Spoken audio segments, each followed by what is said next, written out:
Well, this year WICD is celebrating our anniversary, 50 years in Champaign and 55 years in Danville.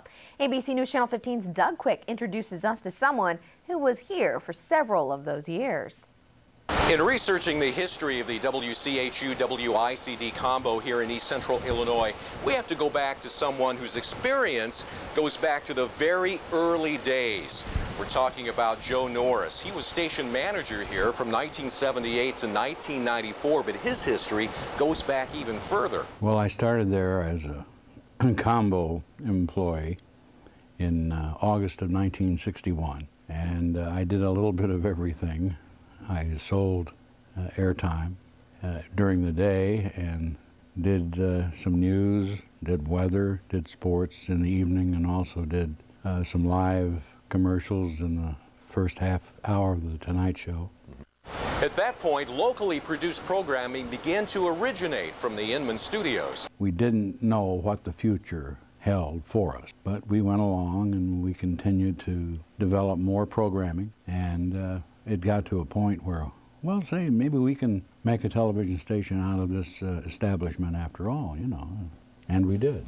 During the early 1960s, WCHU Channel 33 here in Champaign would team with WICD Channel 24 in Danville for a locally produced news program called the Dunkel Eaton Report. Don Dunkel was in Danville, and Alan Eaton was in Champaign, and they did their version of the Huntley-Brinkley Report.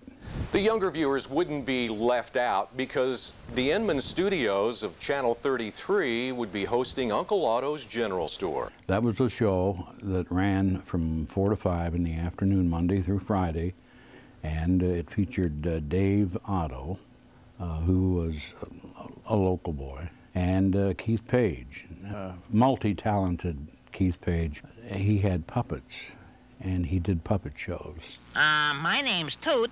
And my name's Honk. In an upcoming report, we're going to be going to Danville to show where it all began. In celebrating 50 years of broadcasting in Champaign and 55 years of broadcasting in Danville, I'm Doug Quick, ABC News Channel 15. Doug, thank you for that. Well, we here at News Channel 15 will continue to celebrate a half-century of broadcasting in East Central Illinois. We'll spotlight some of the special people who help bring television into your living room every night. One of those, of course, is our very own Doug Quick. Now, Doug has documented much of Central Illinois' broadcast history on his website. For a link, just log on to our website, WICD15.com, and click on Web Watch.